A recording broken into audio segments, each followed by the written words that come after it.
Ito na atang pinakamalalang cravings ko. Kumain lang naman ako ng 18 sticks ng ihaw-ihaw na barbecue, isaw at Betamax. Tara, sama kayo sa food trip ko. This is Ken, TPG, Napatay Gutom. Este, napagkain guy. So may nadadaanan nga sa labas ng area namin na nagbebenta ng ihaw-ihaw. Everyday yan. Favorite ko pa naman ang ihaw-ihaw, lalo na ang street food. Alam ko naman na hindi healthy kapag palagian, kaya mamaya mag-gym rin ako, he.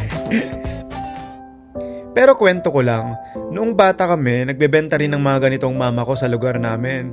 Sobrang hirap kasi ng buhay, even up to now naman. Kaya aside from favorite ko ito, bumibili rin ako, thinking na makakatulong rin ako. Kasi noon, ganito lang talaga source of income ng family namin, kaya thankful ako pag may nabili. Kapag ulam nga namin noon, 1 stick lang ng barbecue per person. Dinadamihan na lang namin ng rice para mabusog, alam mo yun? Siya nga pala kumukuha ko ng suka dyan. Kaya thank you Lord kasi ngayon pwede na akong kumain ng 18 sticks. Pero guys, eat moderately ha, dahil hindi pa rin healthy ang street food.